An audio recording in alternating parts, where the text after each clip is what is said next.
Yang terhormat dosen penguji ujian kinerja PPG dalam jabatan kategori 1 tahun 2022. Perkenalkan, nama saya Khairul Dwi Arianto SPD. Saya guru di SDIT Salsabila 4 Jedis, Kabupaten Bantul, Provinsi Daerah Istimewa Yogyakarta. Pada hari ini, hari Rabu tanggal 5 Oktober 2022, saya akan melaksanakan kegiatan praktik pembelajaran untuk memenuhi ujian kinerja PPG dalam jabatan kategori 1 tahun 2002 dengan mengambil tema 4, subtema 1, pembelajaran 1 di kelas 5. Untuk lebih jelasnya, berikut adalah video praktik pembelajaran yang telah masukan dan saran agar kedepannya kegiatan pembelajaran yang saya lakukan bisa menjadi lebih baik lagi. Atas perhatiannya saya ucapkan terima kasih. Wassalamualaikum warahmatullahi wabarakatuh. Kencang depan, gerak. Tegak, gerak.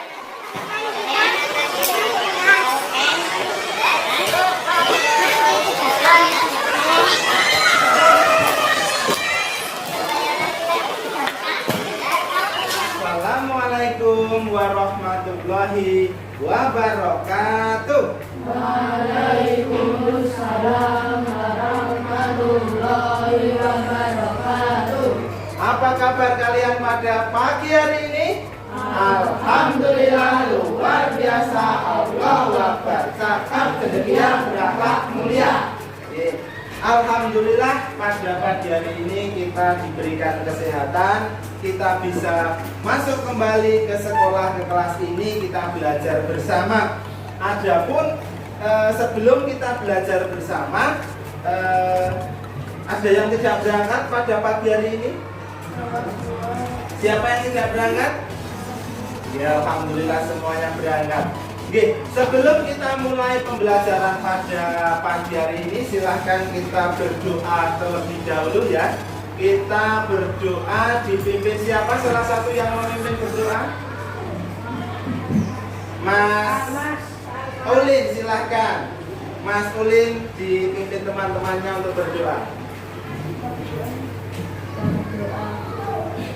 Yuk, sikap berdoa. Bismillahirrahmanirrahim. Raditu billahi robba wa bil islami dina wa bi Muhammadin nabiyya wa rasulah. Rabbi zidni ilma warzuqni fahma. Amin ya rabbal alamin. Terima kasih kepada Mas Ulin yang telah memandu kita semua untuk berdoa pada pagi hari ini. Ya, alhamdulillah dengan berdoa semoga apa-apa saja yang nanti akan kita pelajari dapat kita manfaatkan, ilmunya bermanfaat dan berkah untuk kehidupan kita selanjutnya. Allahumma amin. Sebelum kita lanjutkan, kita bernyanyi terlebih dahulu nih.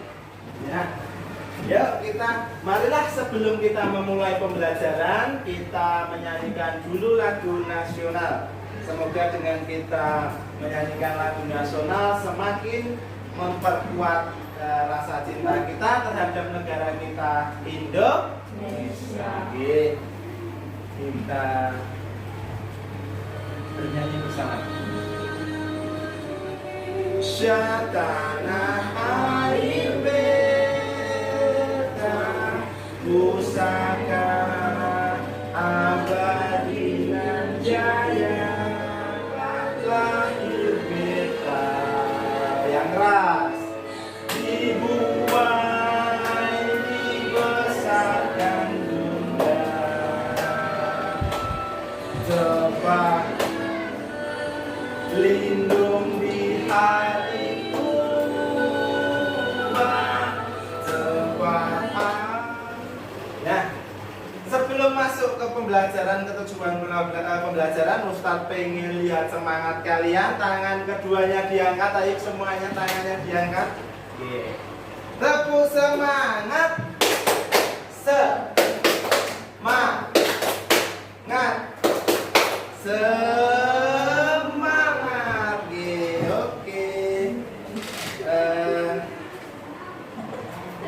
Alhamdulillah kita lanjutkan bahwa tujuan pembelajaran kita hari ini yang pertama adalah setelah nanti kalian mengikuti pembelajaran ini, Ustaz harapkan yang pertama kalian bisa menjelaskan makna dan tanggung jawab sebagai masyarakat. Yang kedua, mampu mengidentifikasi jenis-jenis pantun. Yang ketiga, membuat pantun dan menunjukkan unsur-unsur pantun.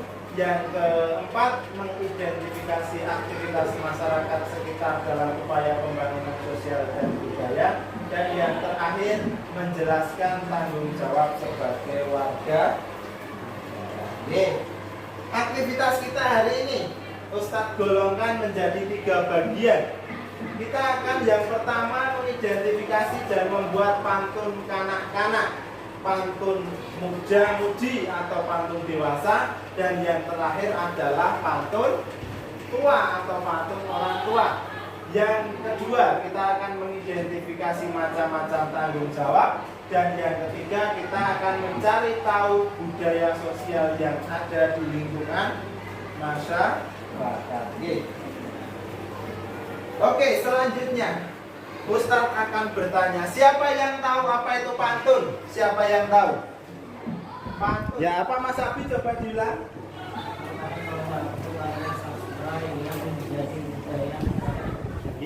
Pantun adalah salah satu bentuk karya sastra, yang ada di masyarakat Indonesia. Secara sederhana, pengertian pantun adalah bentuk puisi yang setiap baitnya terdiri dari 4 baris dan bersaja AB-AB. Maksudnya apa Mas Kulit bersaja AB-AB itu? Apa? Bahwa setiap pantun itu mempunyai akhiran yang sama antara baris 1 dan baris ketiga, baris kedua dengan baris keempat. Coba ciri-ciri pantun. Pantun terdiri dari 4 larik. Tiap larik terdiri dari 8 sampai 12 huruf kata. Larik pertama dan kedua merupakan sampiran, larik ketiga dan keempat merupakan isi, dan rima akhir larik bersaja AB-AB. Artinya akhirannya itu hampir sama antara baris pertama dan baris ketiga, dan juga baris kedua dengan baris keempat. Adapun jenis-jenis pantun yang akan kalian pelajari ada berapa? Ada 3. Apa saja Mas Raka? Pantun anak, pantun muda, dan pantun tua. Jenis-jenis pantun. Nah, ada 3 bagian di situ. Sebutkan jenis-jenis pengertian dari pantun anak. Coba Mas Danis, apa itu pantun anak?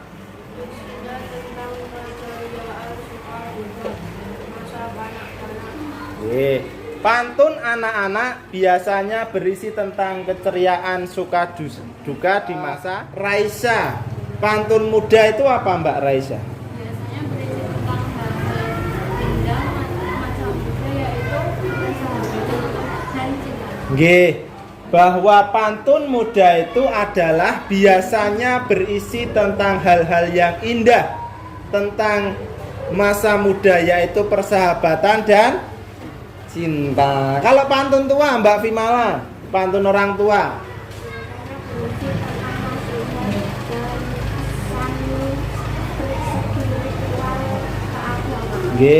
Pantun tua itu biasanya atau pantun orang tua itu lebih cenderung berisi tentang nasihat-nasihat, tentang perintah. Yang keras ini apa? Yang keras.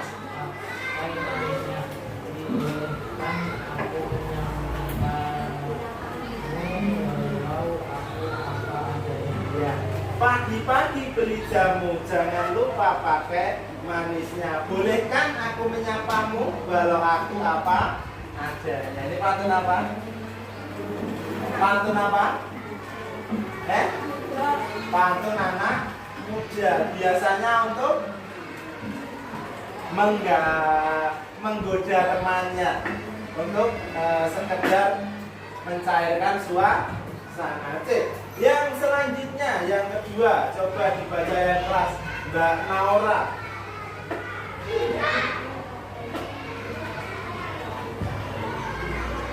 Maisina.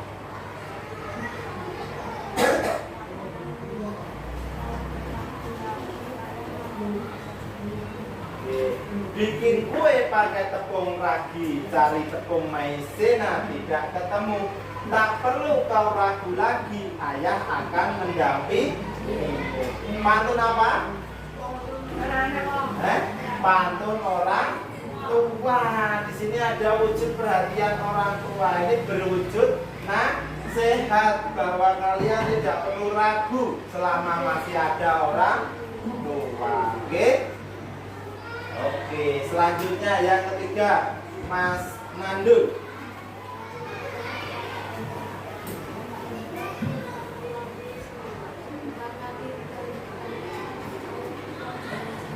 Kancil melompat, kata heran, kata lompat pelan-pelan.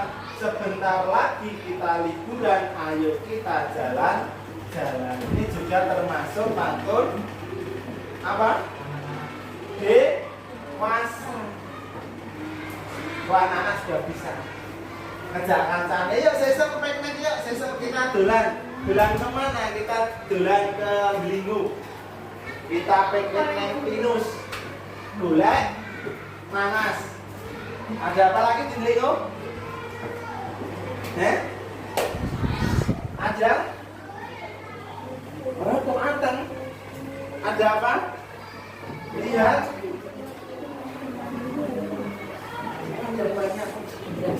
Oke, sekarang kita coba analisis suku katanya. Mulai dari yang terakhir saja.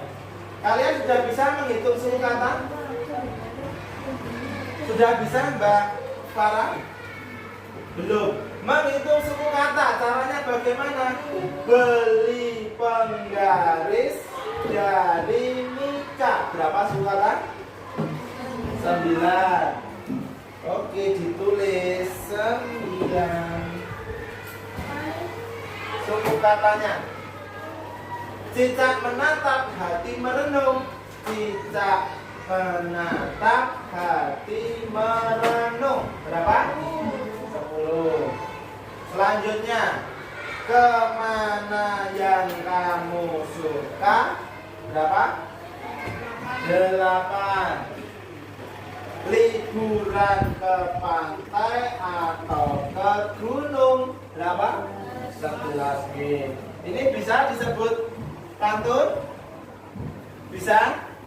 Bisa dong, kan karena pantun itu cirinya terdiri dari minimal 8 sampai 12 suku kata. Ini tidak ada yang kurang dari 8 dan tidak ada yang lebih dari 12.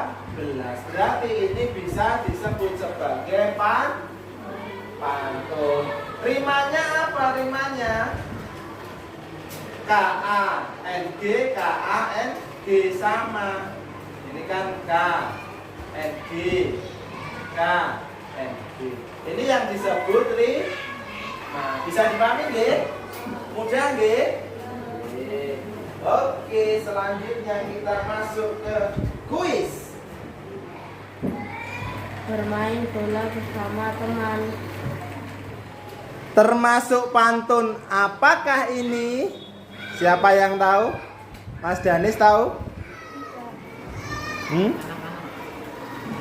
Akar elang entah menghilang, tumbuh bukan sebagai tanaman. Hati senang bukan kepala, bermain bola bersama teman. Pantun apa? Ya, pantun anak. Kita lanjutkan. Yang kedua, ada lagi yang perempuan sekarang, coba dibaca. Mbak Farah lagi.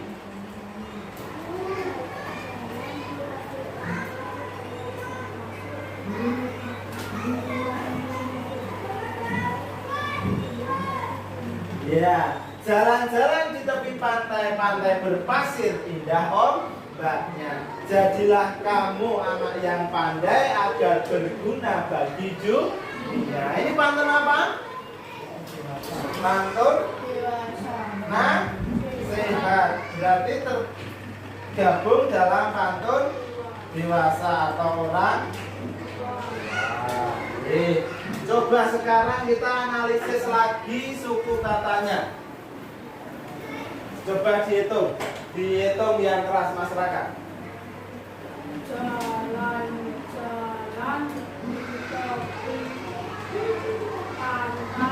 Jalan-jalan di tepi pantai berapa? 9. Pantai berpasir indah ombaknya. Lalu jadilah kamu anak yang pandai. Lalu agar berguna bagi dunia. Ini juga bisa disebut pantun. Nah, kita lanjutkan. Yang di sana. Datang ombak bergelombang membawa tanya di dalam juga. Jika tanggung jawab telah hilang, rusaklah negara dan dunia. Jadi tanggung jawab itu maknanya apa? Tanggung jawab itu tidak boleh hilang. Seseorang itu harus bertanggung jawab atas segala yang dia tanggung jawab. Akan bisa merusak. Orang yang tidak bertanggung jawab itu bisa merusak apa saja? Ya merusak segalanya. Merusak tatanan, merusak kebiasaan, merusak apa lagi? Merusak botol. Enggak bisa merusak botol. Yang lain merusak yang baik-baik. Kita lanjutkan. Apa sih tanggung jawab itu? Siapa yang tahu apa itu tanggung jawab? Angkat tangan. Sesuatu dengan sungguh-sungguh dan siap menanggung segala resiko dan perbuatan. Tanggung jawab itu adalah sikap atau perilaku untuk melakukan sesuatu dengan sungguh-sungguh dan siap menanggung segala resiko dan perbuatan. Tanggung jawab itu harus melekat pada diri kalian dimanapun berada. Ketika kalian menjadi seorang murid, berarti tanggung jawab kalian adalah belajar.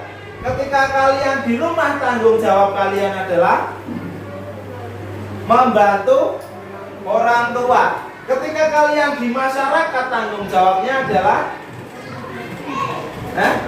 kerja bakti atau ikut membantu atau ikut mensukseskan apa-apa saja yang menjadi program lingkungan, program di tengah-tengah masyarakat.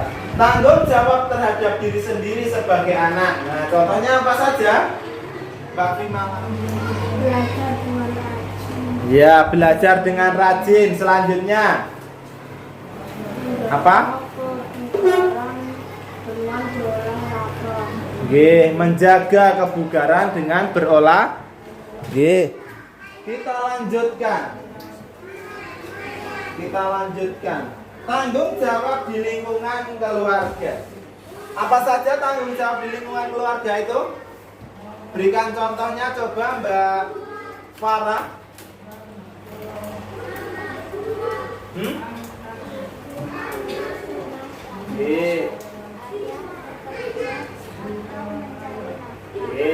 Tanggung jawab di lingkungan keluarga, ibu mengurus rumah tangga dan ayah bekerja atau mencari nafkah. Tugas kalian belajar dan membantu kedua orang. Tanggung jawab keluarga. Tanggung jawab keluarga tadi sudah disebutkan kalian. Tanggung jawab bermasyarakat yaitu apa? Ya, bisa melakukan kerja bakti. Tanggung jawab bernegara. Tanggung jawab terhadap Tuhan. Menjalankan perintah Allah Subhanahu wa Ta'ala dan menjauhi segala larangannya, bahwa kita diciptakan oleh Allah itu sebagai pemimpin di muka bumi yang tugasnya apa? Yaitu menjaga kedamaian. Kita diberikan tugas menjadi seorang pemimpin di muka bumi dan apa? Selalu melaksanakan perintahnya dan menjauhi segala larangannya. Wujud tanggung jawab dengan pembiasaan yang mengarah ke persatuan apa saja? Ya, ikut kerja serta dalam gotong royong di masyarakat. Apalagi?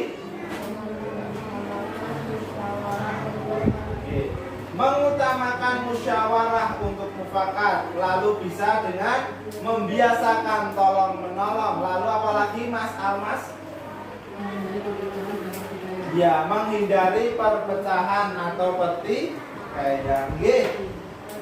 Selanjutnya Ustadz akan memberikan lembar kerja, silahkan nanti bisa didiskusikan dengan teman satu bangku.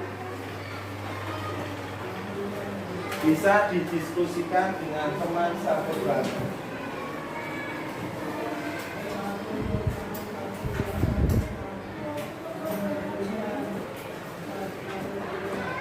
Nah, oke.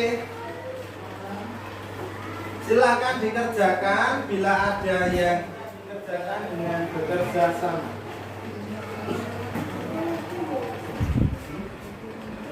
Tampilan baris 1, 2, isi baris 1. Ditulis lagi.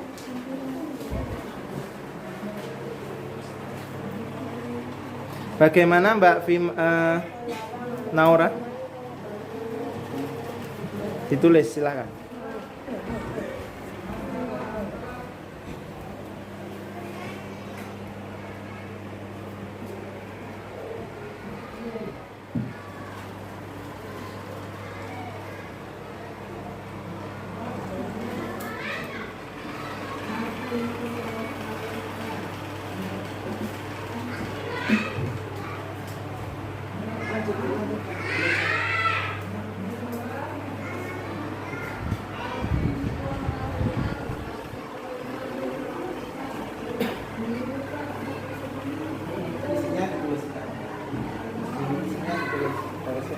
Baris ke-3 dan 4 jadi isi ya.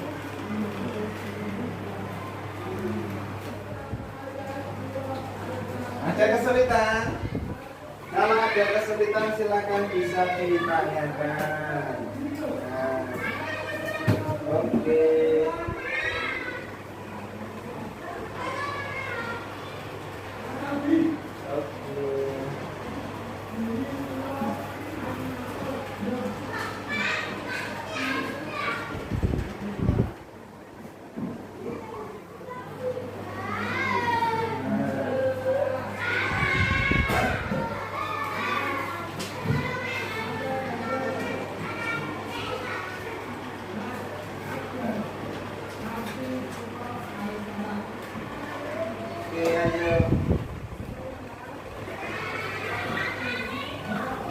Ada kesulitan?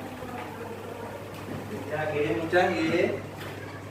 Lembar selanjutnya bisa dibalik segera dikerjakan. Ada 3 lembar. 1. Ya 1 enggak apa-apa. Sebisanya.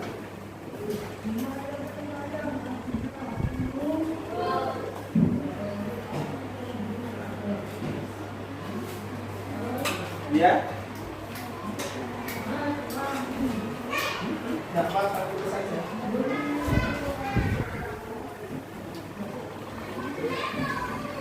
Kenapa Mas Almas sakit? Bisa bahasa enggak?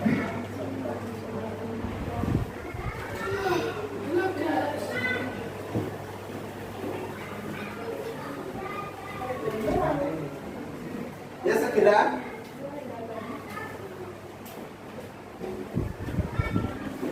Pak tentukan jawabnya.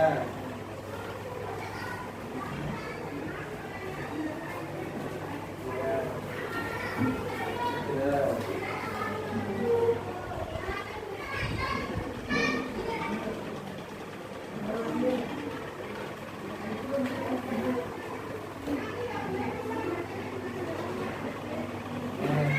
Iya Mas Uli. Nanti setelah ini nanti kita presentasikan satu persatu.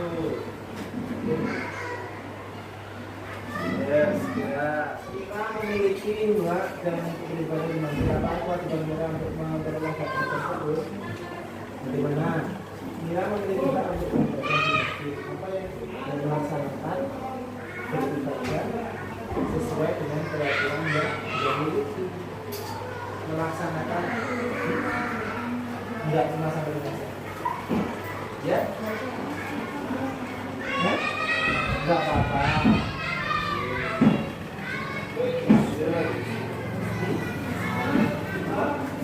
Sesuai dengan keyakinan yang dia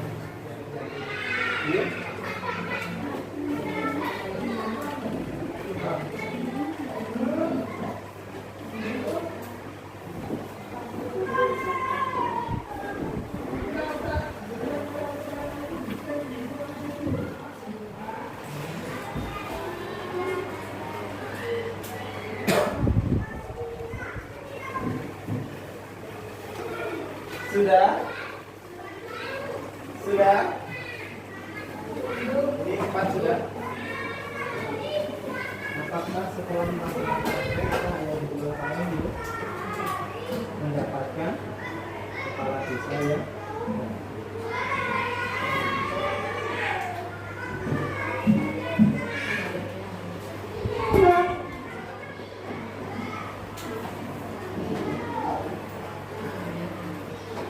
kewajiban apa yang kewajibannya melaksanakan ibadah dengan melaksanakan peribadahan sesuai yang dia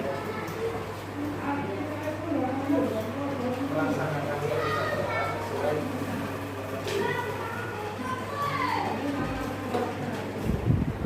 Dan guys, selesai nih. Selesai belum? Diselesaikan dulu.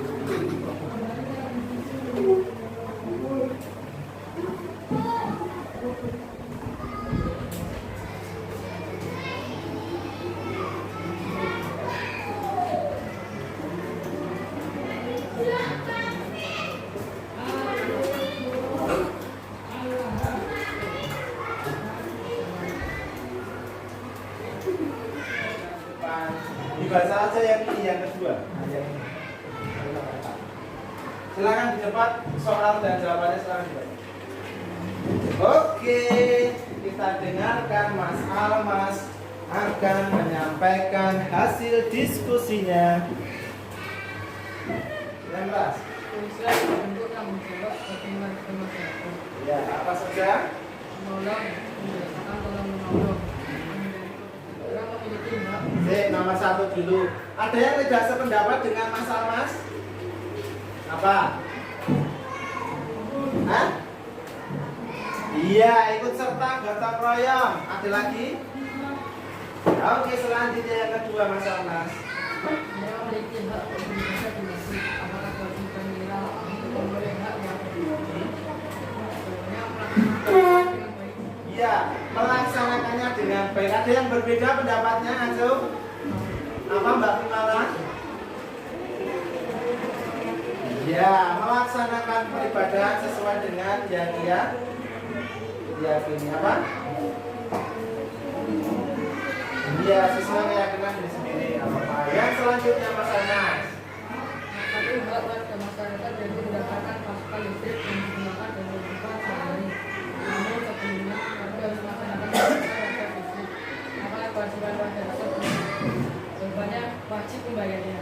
Ya, wajib membayar listrik. Ada tagihan listrik, Mbak. Ya, ada yang berbeda. Nggak ada, sama sepakat ya. Ya, yang selanjutnya Mas Anas. Pak Wahyu dan berjalannya untuk menjalankan atas pasukan lingkungan kepala desa yang baru. Hal tersebut merupakan kedua Pak Wahyu yang menjalani kewajibannya sebagai warga masyarakat. Telah menjalani kewajiban tersebut, hak yang diterima Pak Wahyu. Jawabannya Pak Wahyu harus melakukan. Ya, Pak Wahyu harus melaksanakannya atau apa namanya? Hak yang diterima. Nah, nanti mungkin ada yang berbeda lagi. Sekarang yang perempuan, silakan kembali ke tempat. Yang perempuan siapa? Mbak Naura, silakan maju Mbak Naura, dibaca yang keras di depan. Yang kedua saja. Oh yang ini. Yang ketiga.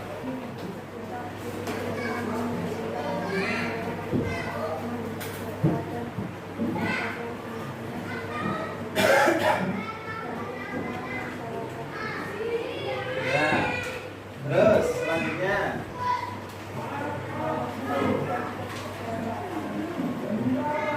Oke, untuk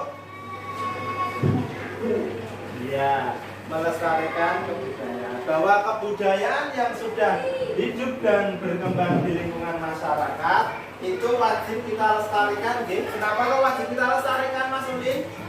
Kebudayaan yang ada di masyarakat, kebudayaan yang baik, agar kelak para penerus kita juga ikut andil dalam melestarikan kebudayaannya. Karena kekayaan terbesar negara Indonesia kita adalah apa? Beraneka ragamnya budaya Nusantara. Itu yang membuat Indonesia kuat. Itu yang membuat Indonesia berbeda dengan yang lain. Materi yang telah kita pelajari tadi, apakah kalian sudah bisa memahami semua materinya? Ada yang kesulitan, angkat tangan. Belum paham? Semuanya bisa nggih? Oke, Ustadz akan coba cek semangatnya. Siapa yang suka hati bilang hore. Siapa yang suka hati bilang saya. Siapa yang suka hati mari kita lakukan. Siapa yang suka hati bilang hore. Oke, semuanya sudah paham nggih? Bisa dipahami nggih? Tidak ada kesulitan? Tidak ada kesulitan? Oke, kalau tidak ada kesulitan, Ustadz akan menyimpulkan pembelajaran hari ini. Bahwa tadi kita sudah belajar tentang pantun. Kita sudah belajar tentang apa lagi? Tanggung jawab. Dan yang terakhir kita sudah belajar tentang kebudayaan. Ada 3 hal. Semuanya sudah kita pelajari. Ada yang masih bingung? Ada yang belum paham? Mudah nggih? Ya, alhamdulillah, insya Allah semuanya mudah.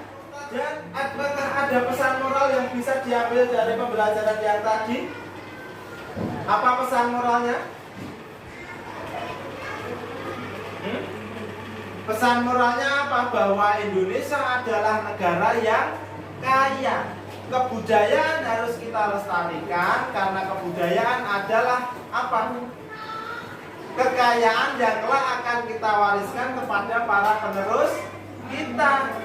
Bahwa Indonesia bisa bersatu, Indonesia bisa besar itu karena keanekaragaman, karena budaya yang berbeda. Kita boleh berbeda warna kulit. Misalkan saja Mas Raka ganteng dengan Mas Ulin gemuk, nggak apa-apa. Ada yang mungkin rambutnya keriting, ada yang rambutnya lurus. Perbedaan itu sungguh indah. Justru perbedaanlah yang bisa menyatukan kita. Karena dengan perbedaan kita bisa saling mengenal, kita bisa saling bersatu padu. Untuk apa? Indonesia yang lebih baik lagi. Begitu nggih? Oke? Masih semangat? Masih semangat? Tangannya diangkat. Ya. Masih semangat? Oke. Ingin ditanyakan, mungkin itu yang bisa kita sampaikan, yang bisa kita pelajari pada siang hari ini. Dan marilah sebelum kita akhiri kegiatan pada siang hari ini, kita berdoa dulu. Berdoa dipimpin oleh Mas Danis.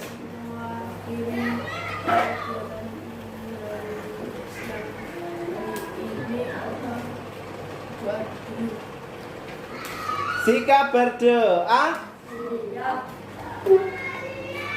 Berdoa.